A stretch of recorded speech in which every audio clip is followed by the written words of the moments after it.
Shalom Ouvracha, bonjour à tous et à toutes. Je suis très heureux de vous retrouver aujourd'hui en l'honneur de l'Akba Omer pour qu'on puisse réfléchir un petit peu à cet homme gigantesque qui s'est appelé Rabbi Shimon Bar Yochai. Pour ma part, et ceux qui me connaissent le savent, l'un des jours les plus joyeux, c'est le jour de l'Akba Omer. C'est un jour durant lequel je me réjouis toujours énormément. Chaque année, j'ai l'habitude d'aller à Méron. Cette année, compte tenu du corona, c'est interdit d'aller à Méron et les autorités ont complètement interdit d'y aller. Mais malgré tout, je suis très joyeux ce jour-là de l'Akba Omer. Il y a un des grands admorim qui s'exprimait et qui disait, et moi vous savez que je n'ai pas tellement l'habitude de dire ça, donc je ne le dis pas en tant que sachez que. Il y a un des grands admorim qui disait que, il dit, je suis sûr moi que le Mashiach il viendra le jour de l'Akba Omer. Il disait c'est un jour tellement pur, un jour tellement grand, un jour tellement fort, que c'est sûr, c'est certain que le Mashiach il viendra ce jour-là. En tout état de cause, on voit que c'est un jour qui est particulier. Qu'est-ce qui s'est passé de tellement particulier ce jour-ci? Pourquoi ce jour, on a l'habitude de se réjouir tellement? Qu'est-ce qu'il y a de particulier? Il y a plusieurs explications qui ont été données. L'une des explications qui a été donnée, c'est de dire que les élèves de Rabbi Akiva, qui sont décédés durant toute cette période-là, c'était quelque chose de terrible, vous imaginez, de tellement grands tzadikim. Ils sont tous décédés. Et une fois qu'ils ont tous fini de décéder, c'était quand? C'était le jour de l'Akba Omer. Donc le jour de l'Akba Omer où ils ont cessé de mourir, et bien là enfin, on peut commencer à se réjouir et on peut se réjouir pour marquer le coup.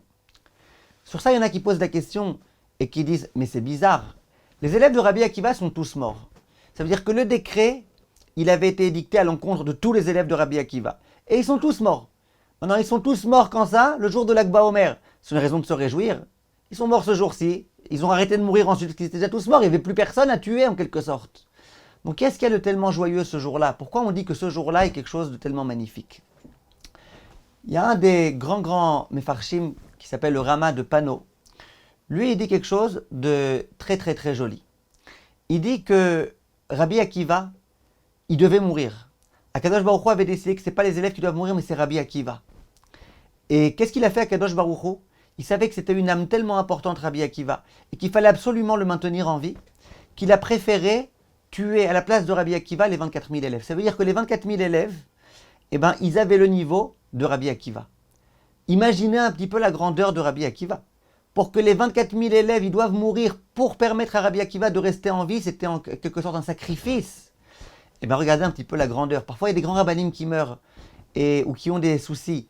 Et ils disent que c'était une kapara pour le klal Israël. Genre un tzaddik pour tout le klal Israël. Et bien c'était un petit peu l'inverse. Il y a eu tout le klal Israël, tous les élèves de Rabbi Akiva qui ont subi pour que Rabbi Akiva puisse lui aussi rester en vie. Comme ça le Rama de Pano dit, nous on n'aurait jamais pu dire quelque chose de ce genre-là, mais c'est ce que le Rav nous dit.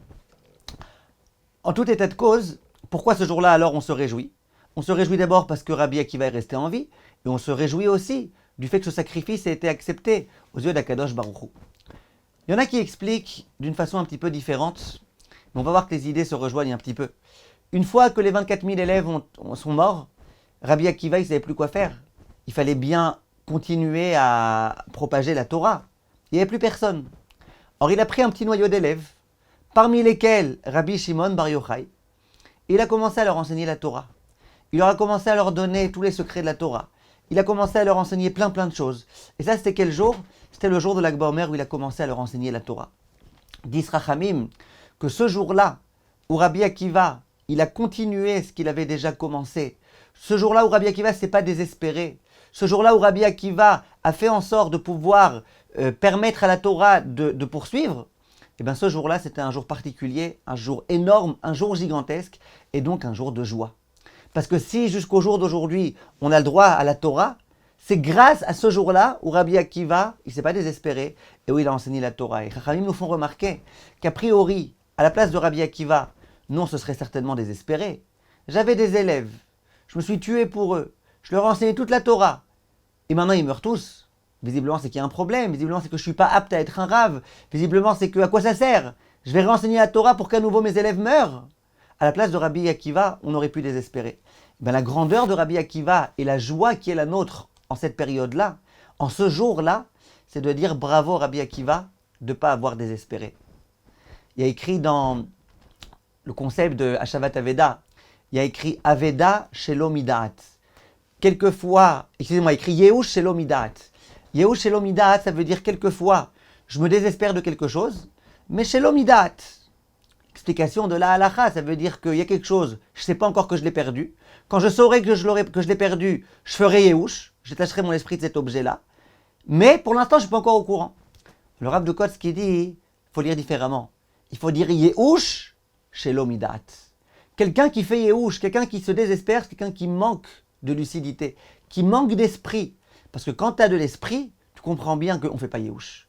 Même quand les 24 000 élèves de Rabbi Akiva sont morts, ce n'est pas une raison pour faire Yehush. On ne fait pas Yehush. Et Rabbi Akiva nous a donné cette leçon-là de ne surtout jamais faire Yehush. En tout état de cause, on voit de Rabbi Shimon Bar Yochai, cet élève-là de Rabbi Akiva, qui finalement faisait partie que des 5, que c'est lui qui a été particulièrement grand entre tous. Dans le fameux Bar Yochai qu'on chante, Bar Yochai, qu'est-ce qu'on dit? On dit Naase Adam Ne'emar Ba'avurecha. Lorsqu'Akadosh Baruch Hu, au moment de la création du monde, a dit nous allons faire un homme, nous allons créer un homme, c'est qui l'exemple même de l'homme qui a réussi dans sa vie, qui a fait de grandes choses. C'est qui? C'est Rabbi Shimon Bar Yochai. Rabbi Shimon Bar Yochai, il a réussi dans sa vie, c'est lui l'exemple même de l'homme. En général, on demande, c'est quoi un homme qui a réussi dans sa vie? On répond, on dit un homme qui a réussi dans sa vie, c'est un homme qui arrive à avoir suffisamment d'argent pour que malgré les dépenses de sa femme, il puisse malgré tout tenir. Et c'est quoi une femme qui a réussi dans la vie? C'est une femme qui a réussi à trouver un homme de ce genre-là. Mais en fait, c'est pas ça. Un homme qui a réussi, c'est Rabbi Shimon Bar Yochai. On dit à propos de Rabbi Shimon Bar Yochai, Torato magen lanu. Sa Torah, c'est elle qui nous protège. C'est la Torah de Rabbi Shimon Bar Yochai qui nous protège. Et on va voir plus que ça. Écrit dans la Gemara de Shabbat, Daf Memhe Amud Bet, des choses fantastiques qu'il faut absolument qu'on essaye de comprendre. Je vous lis dans les mots. Amar Rabbi Yirmiyah Mishum Rabbi Shimon Bar Yochai. Donc ce Rav dit, au nom de Rabbi Shimon Bar Yochai, Yachol ani liftor et kol haolam kulo minadin, miyom shenivreti ad ata. Donc Rabbi Shimon Bar Yochai, qui était certainement pas quelqu'un de prétentieux, il dit, moi, par mon mérite, je peux dispenser le monde tout entier. Depuis le jour où j'ai été créé jusqu'au jour d'aujourd'hui. Donc regardez un petit peu le mérite que j'ai. Je vous répète, il n'était pas prétentieux, il était modeste. Vilmale Eliezer beni imi. Et si jamais on tient compte aussi des mérites de Eliezer, mon fils, miyom shenivra haolam ve'adarshav. Depuis le jour, non pas où j'ai été créé, mais depuis le jour où le monde a été créé jusqu'au jour d'aujourd'hui. Vilmale yutam ben Uziyahu imanu. Miyom shenivra haolam atzofo. Et si en plus il y a le mérite de Yutam ben Uziyahu qui se met avec nous, on pourrait réussir à sauver le monde depuis le jour où il a été créé jusqu'à la fin. Y compris notre génération, y compris le corona, y compris les grandes difficultés qu'on a dans notre monde. Donc Rabbi Shimon Bar Yochai, il s'exprime et il dit qu'il a a priori un mérite fou. Il faut comprendre comment ça marche. C'est quoi ce mérite fou? Comment Rabbi Shimon Bar Yochai peut à lui-même réussir à dispenser le monde tout entier? On va essayer d'expliquer. Après, il continue et il dit comme ça. Ve'amar Hiskia Rabbi Yirmiyah Mishum Rashbi. À nouveau, Rabbi Shimon Bar Yochai. Raïti bnei aliyah vehen muatin. Écoutez un petit peu cette Gemara. Combien cette Gemara est interpellante. Il dit Rabbi Shimon Bar Yochai, j'ai déjà vu des gens qui sont des bnei aliyah. Bnei aliyah, c'est des gens qui progressent dans leur vie. Des gens qui font bien, des gens qui ont de hautes aspirations, des gens qui regardent toujours vers le haut. J'en ai vu, ça existe. Vehem muatin. Mais ils sont peu nombreux. Il y a peu de gens qui ont comme ça beaucoup d'aspirations. Vous avez remarqué, c'est quoi la cravate? La cravate, c'est un ustensile qui permet de nous indiquer vers où le cerveau y va. Toujours vers le bas. C'est pour ça que les vieux, parfois, ils mettent des cravates sans flèche, comme ça. Il y a des gens qui sont des bnei aliyah qui montent vers le haut, il y en a peu. Imelefem ani. Ubanai mehem. Ubeni mehem. Il dit, si jamais il y en a 1000, ben, moi et mon fils, on fait partie de ces 1000. Immeahem, s'il y en a 100, ani ubanai mehem. Moi et mon fils, on fait partie d'eux. Imshnaim hem. Ani ou Beni En. Et s'il n'y en a que 2, des Bnei Aliyah sur le monde tout entier, s'il n'y en a que 2, eh bien ces deux-là, c'est moi-même et mon fils. Donc on voit à nouveau que Rabbi Shimon Bar Yochai, quand il parle ici de gens qui sont des gens tellement grands, des gens avec aspiration, des gens qui ont une vie importante, des gens qui ont du poids, ben ces gens-là, c'est qui? C'est lui et c'est son fils. Alors il faut aussi comprendre ici quelque chose. Pourquoi il ne dit pas « et s'il n'y en a qu'un » Et là, il aurait départagé. S'il n'y en a qu'un, c'est moi. Ou s'il n'y en a qu'un, c'est mon fils. Pourquoi il s'arrête là? Il dit, s'il y en a 1000, c'est un tel et un tel. S'il y en a 100, un tel et un tel. S'il y en a deux, c'est mon fils et moi. Il aurait dû dire, et s'il y en a qu'un, c'est moi ou c'est mon fils. Pourquoi il n'a pas envisagé cette option-là? En Béhémet, il faut qu'on essaye, Bezrat Hashem, de comprendre un premier point très intéressant. Le Rav Ben Ishraï, dans son œuvre Ben Yehoyada, dans lequel il essaye d'interpréter un petit peu les enseignements de la Gemara, il se penche sur la question. C'est quoi cette histoire-là? Que Rabbi Shimon Bar Yochai, il a la possibilité lui-même de dispenser, d'exonérer le monde tout entier. Mais d'où il a ce pouvoir-là? Comment c'est possible?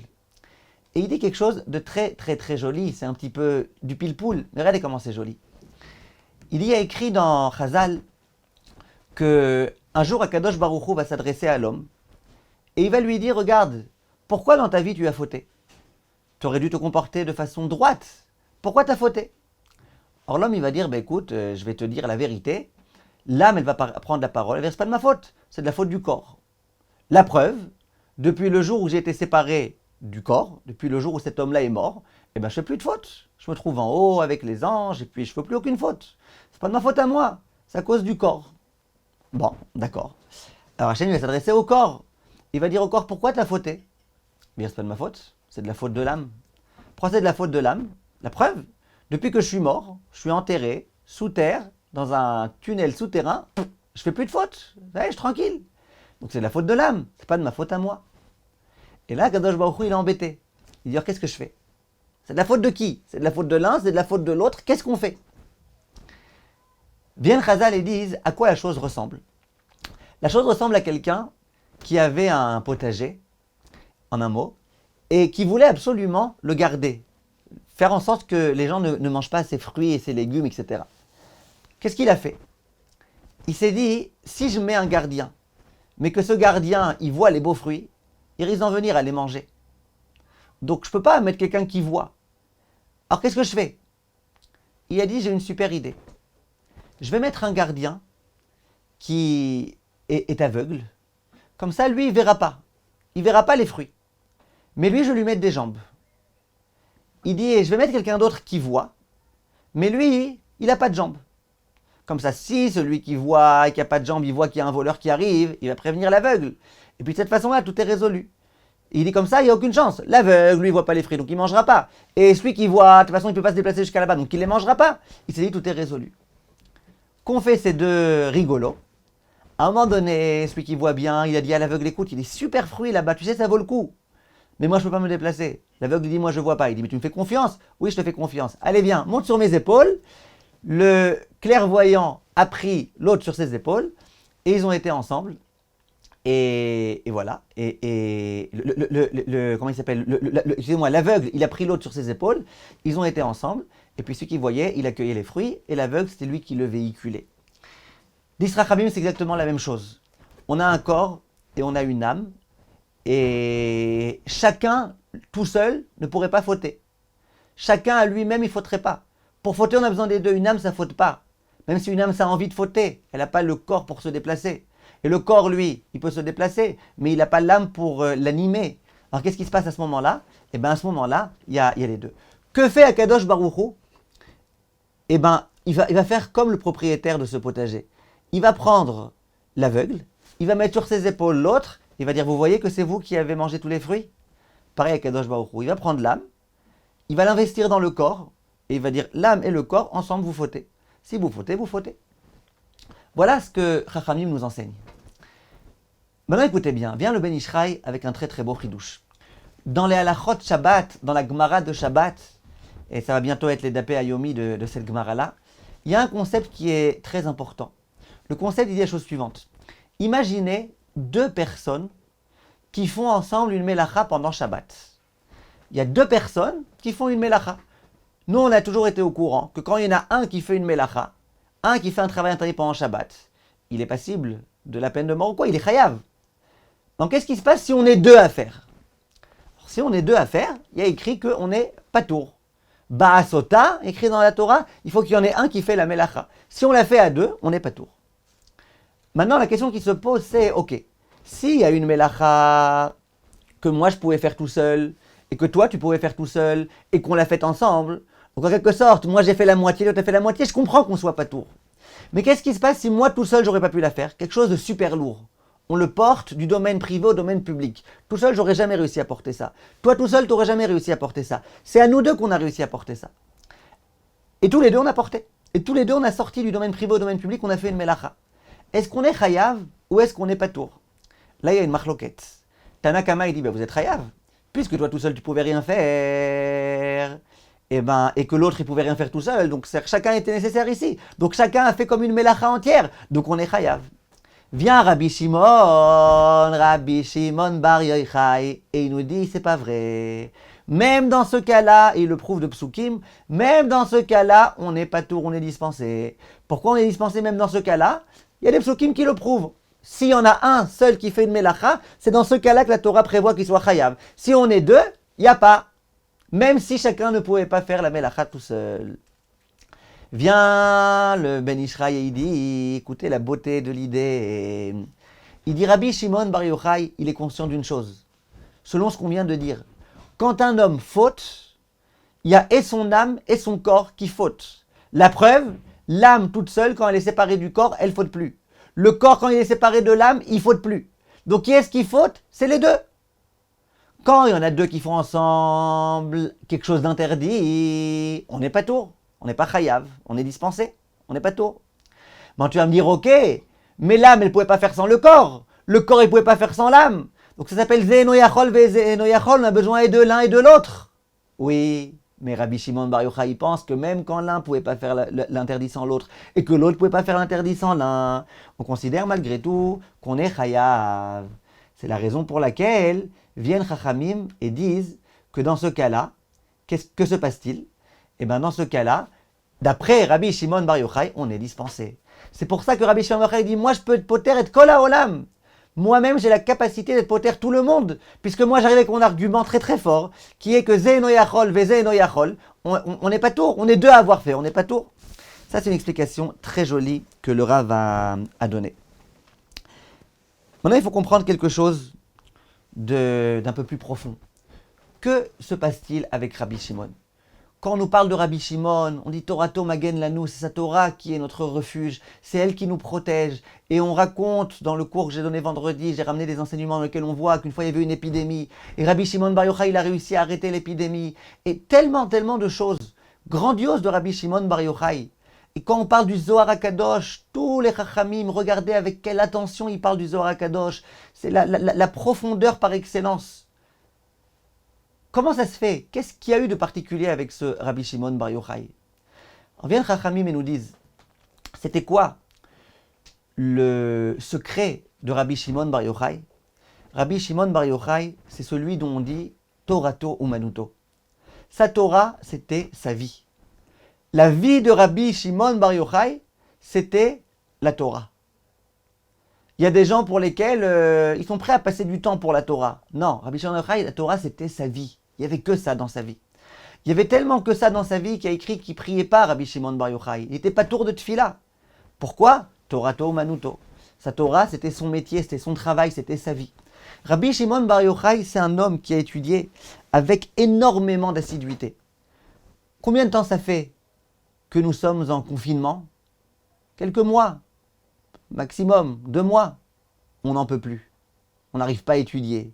On a du mal à se comporter. Difficile. Rabbi Shimon Bar Yochai en confinement total, sans sa femme, sans avoir de nouvelles, sans rien, que avec son fils pendant 13 ans.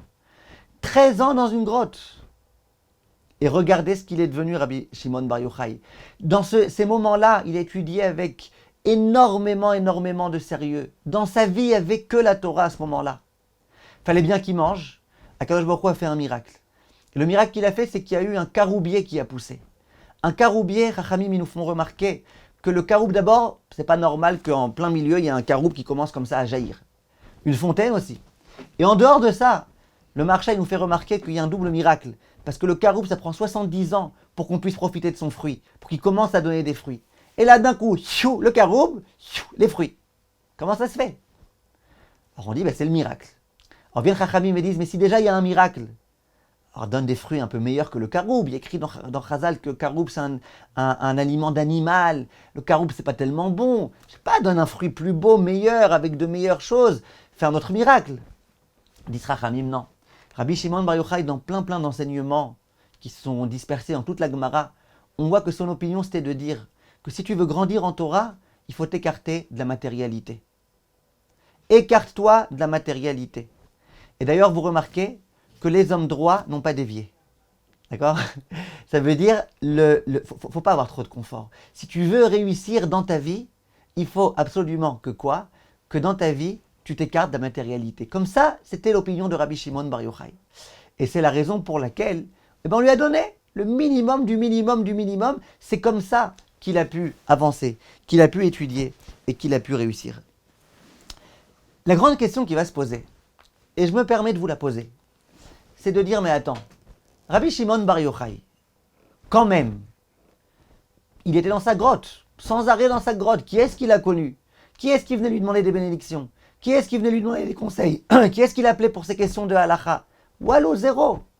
Rabbi Shimon Bar Yochai, il était dans sa grotte pendant 13 ans, et puis le reste du temps, je ne sais pas combien il a réussi. C'est pas comme Rabbi Akiva, 24 000 élèves et compagnie toute la journée, enseigner. Qu'est-ce qu'il a de tellement grand, ce Rabbi Shimon Bar Yochai? Moi, j'aurais dit presque, il était un peu égoïste. Il étudiait la Torah pour lui, et lui et son fils, et voilà, c'était un peu égoïste.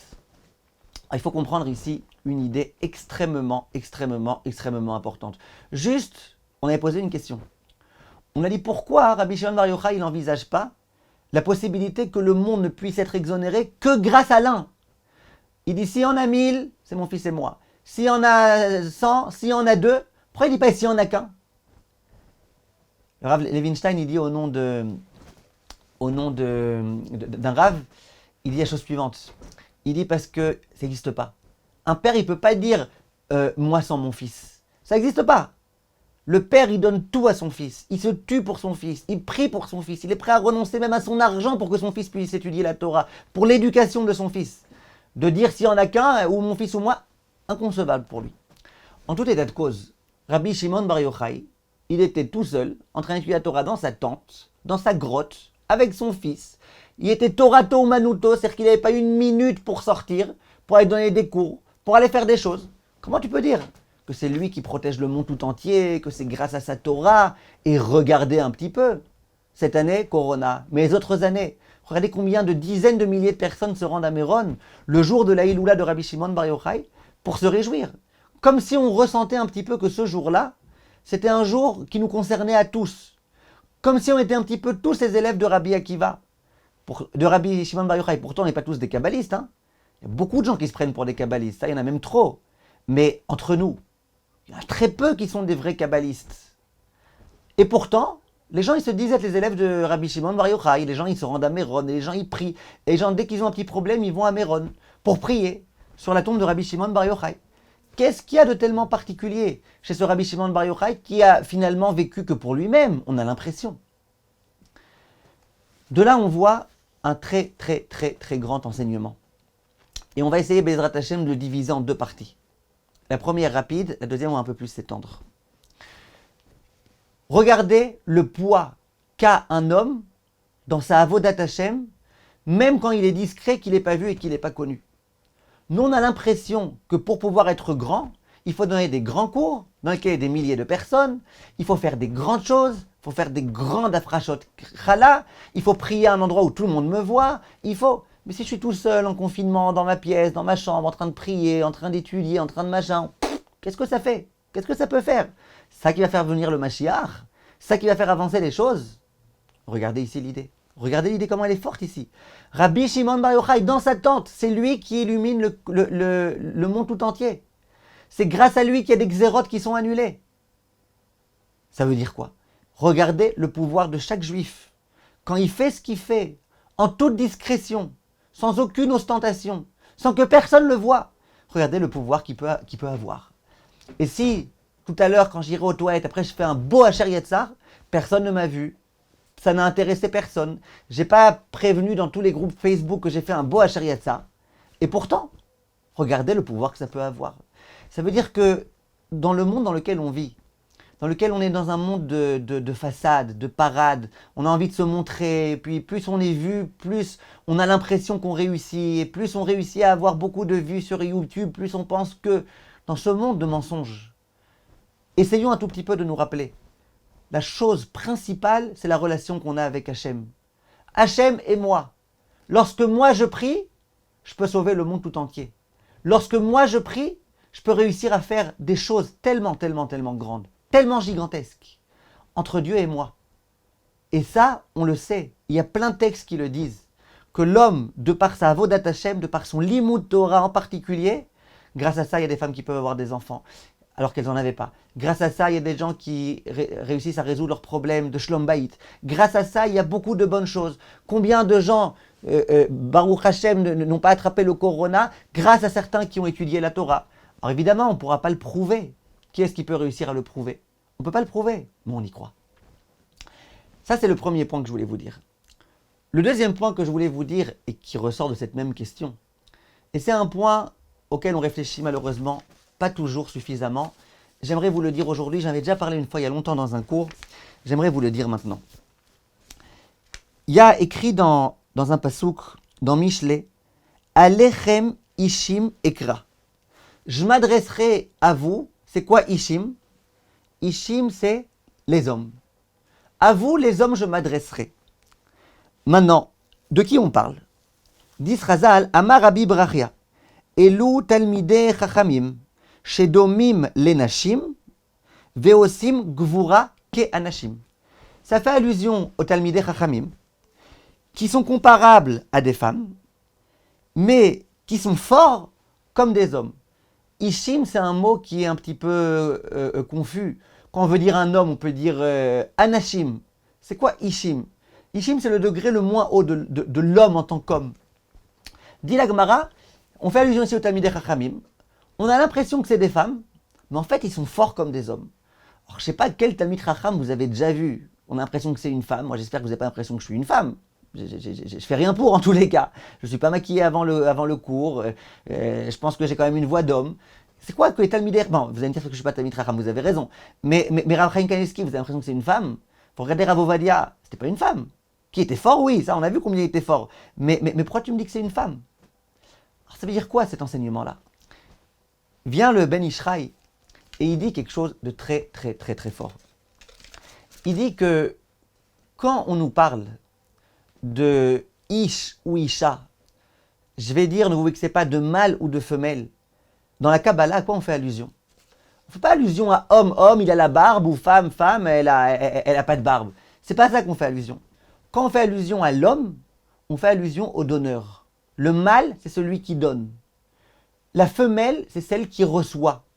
Même en électricité, quand on parle d'une prise, pas de judo, une prise d'électricité, il y a la prise qui rentre, c'est le mâle, et la prise qui réceptionne, c'est la partie femelle. Et dans la Kabbalah, c'est comme ça. L'homme, c'est le donneur. La femme, c'est la receveuse. Je sais qu'il y a beaucoup de femmes qui sont beaucoup plus donatrices que des hommes, et il y a beaucoup d'hommes qui, etc. Mais on parle ici du concept.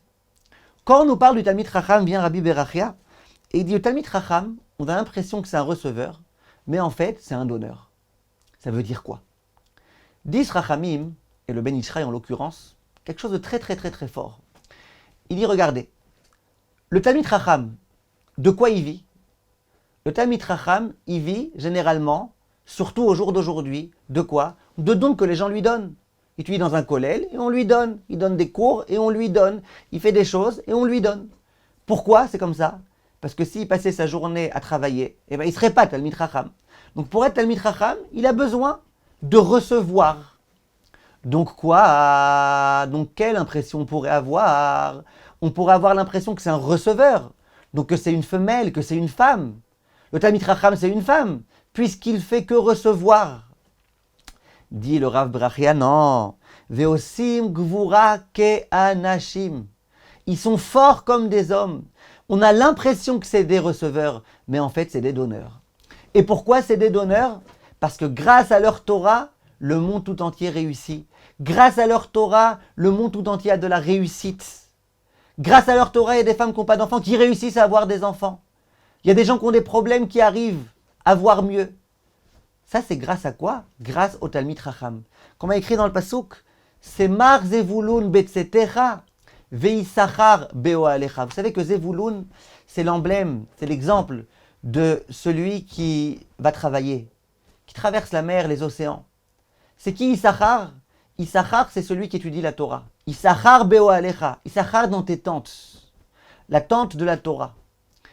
Maintenant, quand vous regardez un petit peu, le fameux Issachar et Zevulun. Issachar passe sa journée à étudier, Zevulun, lui, il fait des affaires et puis il nourrit Issachar. C'est qui le receveur ici? On aurait l'impression que c'est a priori Issachar. Issachar reçoit. Issachar doit recevoir le Sachar, peut-être c'est pour ça qu'il s'appelle Issachar, il doit recevoir son salaire, il doit recevoir, c'est un receveur. En fait, on dit non. C'est Mar Zevulun Betsetecha. Toi, Zevulun, quand tu vas faire tes affaires, tu peux être serein et rassuré. Tu sais pourquoi? Parce que Issachar Beoalecha. Parce que Issachar, lui, il est en train d'étudier, donc tu réussiras. Ça veut dire que tu vas réussir grâce au fait qu'il y ait Issachar. Et je peux vous dire, j'ai un voisin qui travaillait dans les falafels. Et il avait à Yerushalayim plusieurs magasins de falafel. Un jour, il est venu me voir, il sait que je donne des cours, et il m'a dit, il y a une chose que j'aimerais que tu dises et que tu diffuses au maximum. J'aimerais que tu diffuses ça. Voilà, je te demande un service, j'aimerais que tu diffuses ça. Je lui dis quoi? Il me dit, moi, j'ai fait la yeshiva, et je suis tout à fait conscient de l'importance de l'étude, et de la réussite qu'on a grâce à l'étude. Mais bon, moi, j'ai pas réussi à étudier, donc moi, j'ai commencé à faire des affaires. Il dit, j'ai des magasins de falafel. Il dit, maintenant, moi, j'ai un principe très simple. C'est que pendant les heures où mon magasin est ouvert, je paye des avrechim pour qu'ils étudient la Torah.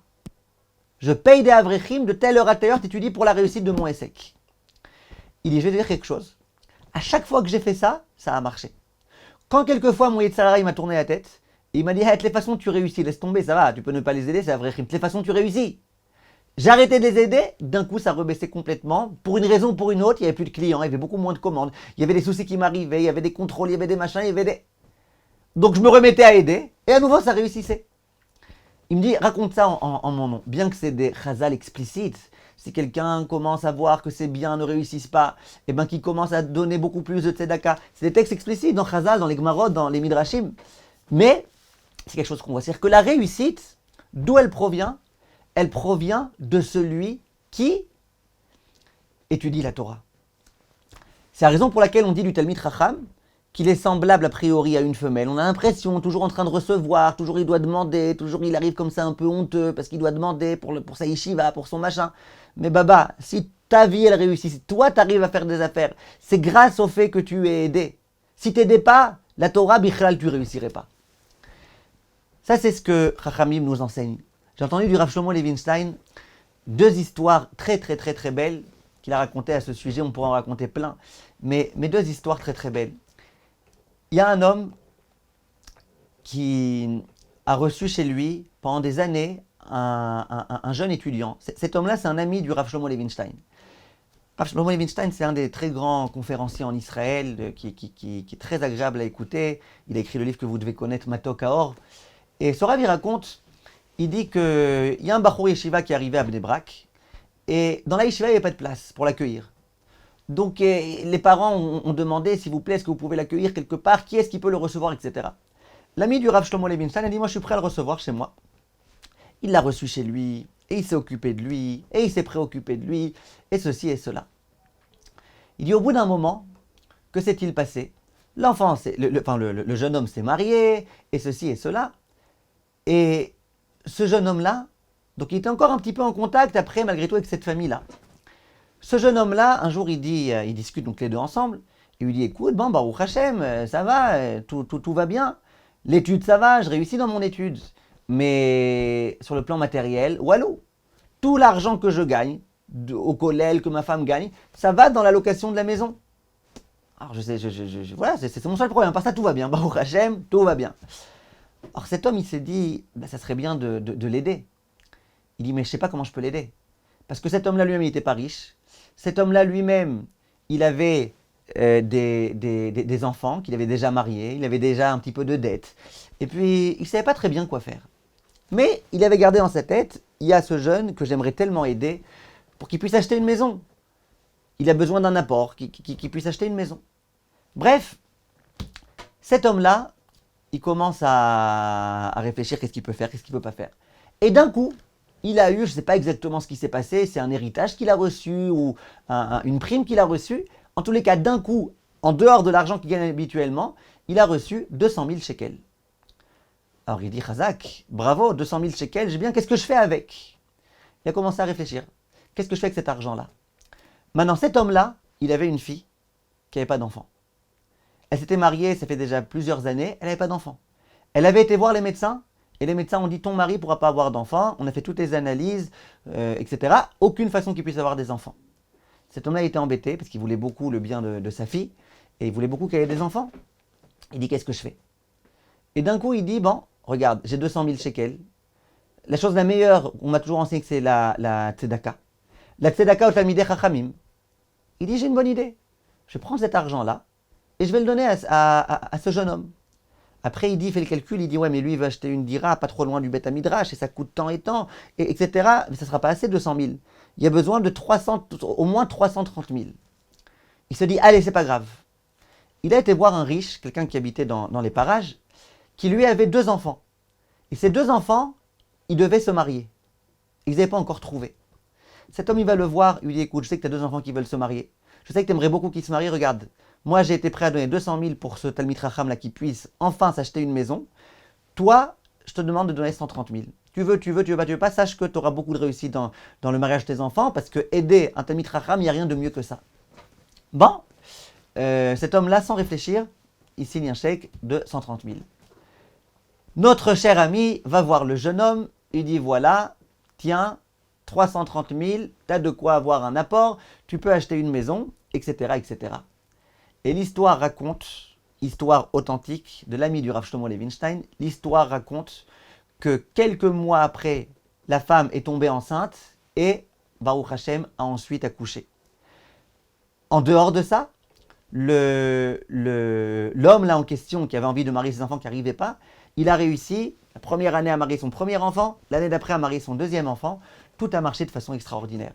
Alors c'est vrai, on a l'impression que lui c'est un receveur, qui reçoit. Il reçoit une maison, il reçoit des dons, il reçoit des choses. Mais en fait, c'est tout l'inverse. Autre histoire qu'il a racontée, très très belle aussi. Il dit qu'il y avait un couple qui n'avait pas d'enfants. Ça faisait des années, ça faisait 20 ans qu'ils n'avaient pas d'enfants. Ils se sont dit, on va aller en Israël. Peut-être que là-bas, il y aura de la réussite. En Israël, c'est le lieu où se trouve Akadosh Baruch Hu particulièrement, etc. Peut-être qu'on aura de la réussite. Ce couple s'est rendu en Israël. Un jour, il y a un homme des États-Unis qui devait se rendre en Israël pour quelques jours. Il était en déplacement, et dans la rue, à un moment, il voit cet homme-là. Il dit, comment ça va? Qu'est-ce que tu fais ici? Il dit, bah écoute, j'ai pas d'enfants, je suis venu ici, peut-être qu'Hachem va m'aider à avoir des enfants. Cet homme-là, il lui dit, mais écoute, Laziz, écoute, accepte que tu n'aies pas d'enfants, comprends que tu n'as pas d'enfants, accepte la situation, ça fait 23 ans que tu n'as pas eu d'enfant, maintenant tu vas avoir un enfant.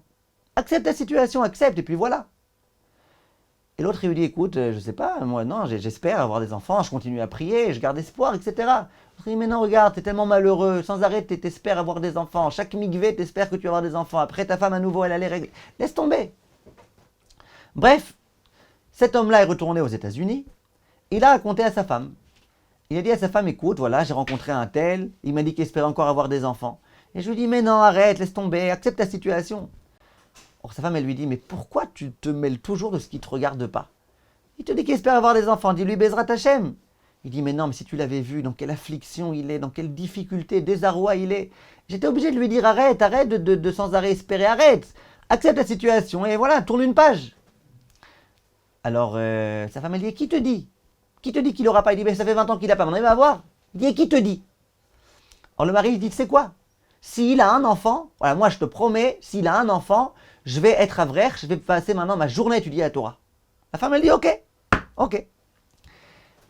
Bref, l'histoire raconte qu'au bout d'1 an à peu près, quelque chose comme ça, cette femme est tombée enceinte et elle a eu un bébé. Maintenant, cet homme-là qui avait toute envie de faire, sauf d'aller étudier la Torah toute la journée, il a été voir Ephraim Kanievski. Il a dit à Ephraim, dites-moi Ephraim, voilà, j'ai fait ce vœu, qu'est-ce que je dois faire? Ephraim lui dit, tu dois devenir avrer, étudier la Torah toute la journée. Alors il lui dit, on ne peut pas faire une petite Atarat Nedarim, là, comme ça, une petite un petit quelque chose. Alors Rav dit, ben non, ça c'est un éder de mitzvah, puisque c'est une mitzvah d'étudier la Torah, grande mitzvah. Donc c'est un vœu qui concerne la mitzvah. Un vœu qui concerne une mitzvah, on n'a pas l'habitude de procéder à une annulation des vœux. Alors cet homme il réfléchit, et puis comme il avait assez le sens des affaires, il dit, est-ce que ça marche si je nomme un envoyé? Vous savez qu'on a un principe shtiach chez la dame Kemoto, l'envoyé de quelqu'un c'est comme lui-même. Est-ce que ça marche si j'envoie un envoyé? Moi je continue à travailler, j'envoie quelqu'un étudier la Torah à ma place. Alors le Rav il lui a dit, pourquoi tu ne ferais pas l'inverse? Pourquoi tu ne mettrais pas un envoyé dans tes affaires, et toi tu irais étudier la Torah? Et après le Rav Chaim Kanievski a dit quelque chose de très intéressant. Il lui a dit, va savoir si Hachem n'a pas donné un enfant à cette femme-là pour que toi tu ailles aller étudier la Torah. Va savoir. Peut-être qu'Hachem, grâce à ton vœu, il a donné un enfant pour que toi tu puisses aller. Et toi tu dis, je vais trouver un envoyé. Ton envoyé, mais dans tes affaires à toi. Regardez un petit peu ici. La force de la Torah. Pour que quelqu'un puisse étudier, Hachem il a pris une femme stérile, il lui a donné un enfant. Et grâce à cet engagement de cet homme-là, cette femme-là, elle a eu un enfant. Regardez un petit peu l'impact de la Torah Kdosha. En tout état de cause, le principe qu'on comprend et qu'on entend et qu'il faut qu'on se répète sans arrêt, c'est que la Torah, c'est elle qui est la donneuse. Le Talmid Chacham, c'est lui qui est le donneur. Et les autres, c'est eux qui sont les receveurs. J'aimerais terminer avec une idée qui va un peu dans le même sens. Après, on retourne sur Rabbi Shimon Bar Yochai. La Gemara, elle dit, le Apikoros, il n'a pas le droit au Olam Haba. C'est ça la Gemara, elle dit. Apikoros, l'hérétique, il n'a pas le droit au Olam Haba. La Gemara, elle demande, c'est quoi un hérétique? Je ne sais pas si on s'interrogeait, c'est quoi un hérétique? Chacun, j'imagine, il donnerait une autre définition. Plusieurs définitions dans la Gemara. L'un des rabbanim, il dit, tu sais c'est quoi un hérétique? C'est quelqu'un qui, quand il parle des Talmidei Chachamim, il se dit, Ma yahanu rabbanan. À quoi ils servent ces rabbanim? À quoi ils servent ces Chachamim? Ils étudient que pour eux, que pour leurs élèves, que pour machin. Ils font même pas l'armée, ils font même pas tout type de choses, ils travaillent pas, c'est des parasites, des machins. Tout ce genre de termes qu'on entend tellement que quelquefois on aurait peut-être même l'impression qu'il y a une part de vérité dans ça, alors que c'est le mensonge le plus total qui puisse exister. Et c'est bien la preuve que c'est faux quand on dit que dans tout mensonge il y a une part de vérité. Eh bien, c'est ça un apikoros. Il n'est pas méchant, il a tué personne, il a embêté personne, il a juste dit dans son cœur, dans son fort intérieur, il s'est dit, ces chachamim là, à quoi ils servent? Rav Chaim Kanievski est bien gentil dans sa Rechov Rashbam à Bnei Brak, mais à quoi il sert? Le monde, il aurait pu se passer de lui. Quelqu'un qui dit ça, c'est un apikoros. Pourquoi c'est un apikoros? Mais plus que ça, pourquoi il n'a pas le droit au Olam Haba? Cette question, ce n'est pas moi qui la pose, c'est le Chafetz Chaim. Chafetz Chaim dit, pourquoi il n'a pas le droit au Olam Haba? Qu'est-ce qu'il y a? Pourquoi il n'y a pas le droit au Olam Haba? Vient le Chafetz Chaim et il explique de façon mathématique et de façon tellement vraie et tellement belle. Il dit comme ça. Nous, notre plus grande aspiration, Bezrat Hashem, c'est d'avoir le droit au Olam Haba. On a envie d'avoir le droit au Olam Haba.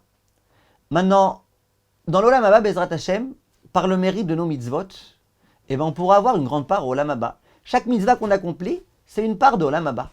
Chaque mitzvah, chaque fois qu'on aide quelqu'un, chaque sourire qu'on donne à nos amis, chaque téléphone qu'on appelle nos parents pour leur demander comment ils vont, chaque mitzvah, c'est du Olam Haba. Vient le Chafetz Chaim et il dit, bon, ok, donc j'ai compris, chaque acte positif, Olam Haba. Mais dans ce monde-ci, comment je vis? Dans ce monde-ci, il faut bien que j'ai ma parnassa, il faut bien que j'ai mes réussites. Et tout ça, d'où ça provient? Il faut bien que ça provienne de quelque chose. De quoi ça provient tout ça? Ben tout ça, ça provient de quelque chose. Je ne peux pas manger gratuitement, ça n'existe pas. Donc je mange avec quoi? Pourquoi je mange? Grâce à quoi je mange? Et si tu me dis, ben je mange grâce à mes mitzvot, chaque mitzvah, ça me donne la possibilité de manger un fruit, ou chaque mitzvah, ça me donne la possibilité de manger 100 fruits, ou chaque mitzvah, tu peux l'échanger contre 200 shekels. Ok? Alors dans le Rambam, il risque de plus rien en rester. Ça serait trop méchant, trop méchant. Or, de quoi je vis dans ce monde-ci? Puisque, a priori, je ne vis pas gratuitement. Je dois bien avoir des mérites pour vivre. Vient la Gemara et dit, Kol haolam kulo nizon bishvil chanina beni. Gemara explicite. Le monde tout entier à la Parnassa grâce à mon fils Hanina. C'est un grand rave qui vivait dans la pauvreté, qui s'appelait Rabbi Hanina. Tout le monde vit et mange et a la Parnassa et a son chèque en fin de mois grâce par le mérite de Rabbi Hanina, ben Dosa. Ve Rabbi Hanina, dailo bekaf haruvim. Et Rabbi Hanina lui-même, il se contente de peu. Rabbi Hanina, il mange quelques petits harouvim, du harouv, là on l'a dit tout à l'heure, c'est pas une très bonne nourriture. Il mange ça et ça lui suffit amplement. Donc du coup, lui, il a plein de mérites. Tous les mérites qu'il a, Rabbi Hanina ben Dosa, c'est ça qui va aider les gens à pouvoir vivre. Donc si nous, aujourd'hui, on a notre Parnassa, et si nous, Bezrat Hashem, dès que le Corona sera terminé, on pourra retrouver une bonne Parnassa, c'est grâce à qui? C'est grâce à Hanina Beni, c'est grâce à Rab Chaim Kanievski, c'est grâce à tel tzaddik. Il y a peut-être des Rabbi Chaim Kanievski aussi qui ne sont pas connus, qui sont dans leur grotte, et grâce auxquels, qu'est-ce qui se passe? On est nourri. Donc si on est nourri dans ce monde-ci, c'est pas parce que j'accomplis des mitzvot. Les mitzvot que j'ai accomplis, ça elles seront pour le Olam Haba. Mais grâce à qui cette équation est possible? Grâce à Hanina Beni, grâce au Gdolador, qui, de par sa Torah, a une influence colossale, gigantesque et même matérielle sur ce monde-ci. Vient le Chafetz Chaim et il dit, ça c'est vrai, quand moi je suis conscient, c'est qui Hanina Beni? Quand moi je suis conscient que Hanina c'est un grand Talmid Chacham, et que je suis conscient que je vis grâce à lui, alors effectivement, je vis grâce à lui. Mais imaginez que moi je vienne et que je dise, à quoi il sert ce Hanina là? À quoi il sert? Ah, sa Torah, à quoi il sert? En plus c'est un clochard, regarde-moi, il mange que des charoub. Il mange que des charoub toute sa vie. C'est un clodo. Imaginez que moi je vive comme ça et que je me dise comme ça. Qu'est-ce qui se passe? Vous pensez vraiment que moi j'aurai le droit à la nourriture grâce à Rabbi Hanina? Ben non. Si moi je le sous-estime et si moi je le dénigre, alors je ne pourrais pas bénéficier du mérite de Rabbi Hanina, puisque moi je pense qu'il n'a pas de mérite. Donc Hachem il va me dire, ah toi tu penses que Rabbi Hanina c'est un idiot, que c'est un imbécile, que c'est un vaurien, qui sert à rien, qui te dérange, que c'est un parasite? Ok. Alors toi, tu n'auras pas le mérite de Rabbi Hanina. Si tu n'as pas le mérite de Rabbi Hanina, c'est-à-dire que tous tes chèques en fin de mois, toutes tes payes, tous tes salaires, ce ne sera pas grâce à lui. Alors ça sera grâce à toi. À quoi, monsieur? Comment tu veux vivre? Quel mérite tu as? Ah, grâce à tes mitzvot. Donc toutes les mitzvot que tu as accomplies, c'est elles qui vont te permettre de bien vivre, et d'aller en vacances, et de te payer une Ferrari, et de ceci, et de cela. Ok. T'étonnes pas ensuite que tu n'auras pas le droit à la Maba. C'est pas que tu n'auras pas le droit parce qu'on te punit, c'est que tu n'auras pas le droit parce qu'il ne te restera plus rien. Parce que tout ce que tu as voulu kiffer dans ce monde-ci, c'était pas grâce à Rabbi Hanina ou grâce à Rabbi Chaim Kanievski, c'était grâce à tes mitzvot. Donc grâce à tes mitzvot que tu as accomplis, voilà ce qui te reste. Et donc tu n'auras pas le droit au Olam Haba. C'est comme ça que le Chafetz Chaim explique de façon magnifique cet enseignement-là. Ça veut dire que, pour en revenir à notre idée, ce fameux Rabbi Hanina, lui on aurait pu le regarder comme ça avec mépris, quand il n'a même pas de voiture, il a même pas de beaux vêtements, il marche avec des vêtements comme ça déchirés, il n'a même pas de nourriture, de quoi manger, il ne peut pas se permettre un bon vin, il n'a pas un beau 4x4 comme ça, comme les gens ils aiment bien frimer, il n'a pas tout ça.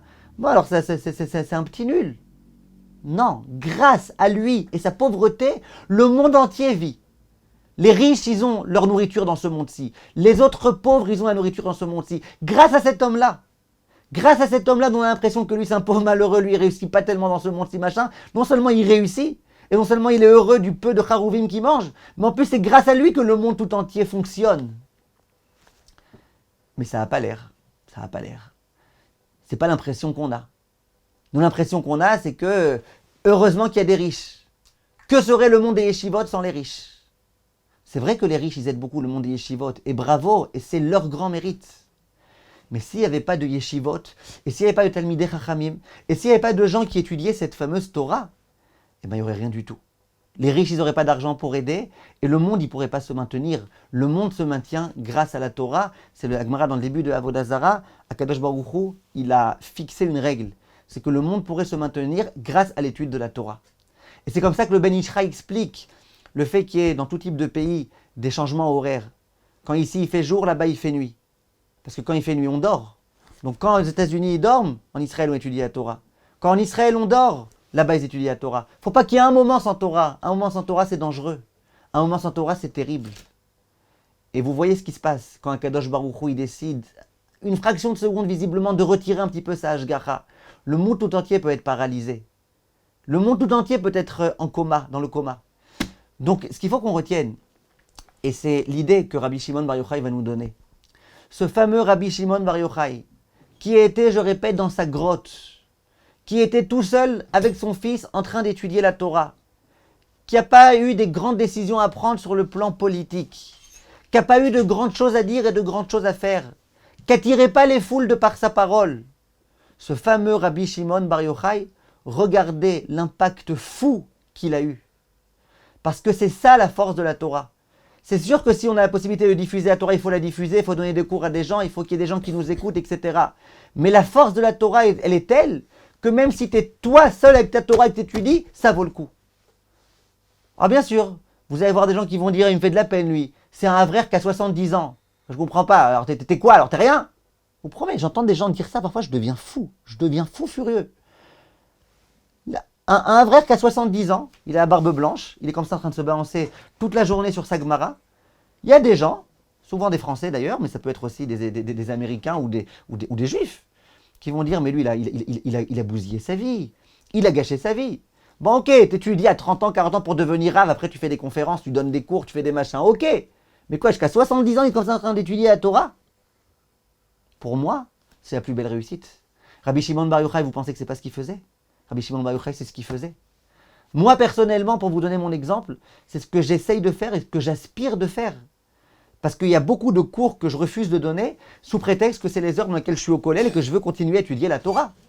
Et heureusement que j'ai une femme tzadika qui quelquefois me dit, mais attends, si tu acceptes ça, ça et ça, finalement, tu vas devenir un homme d'affaires. Tu ne vas pas rester un Talmid Chacham.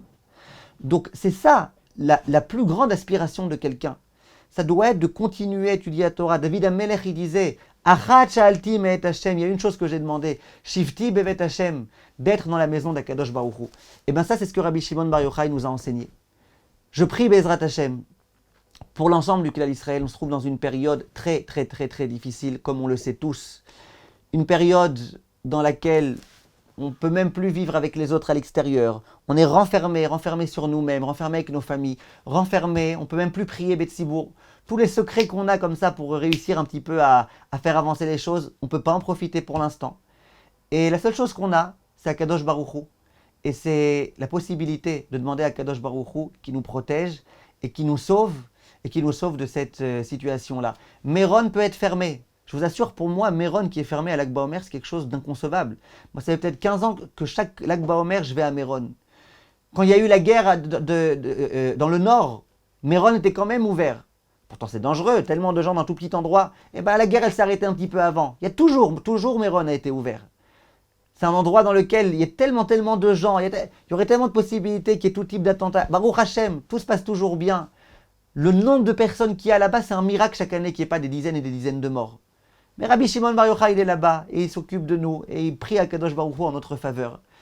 De voir cette année cet endroit-là fermé, c'est-à-dire quoi fermé? Il y a 3 allumages de Médourot avec 40 personnes maximum qui peuvent être là-bas. C'est pas l'Ag BaOmer ça.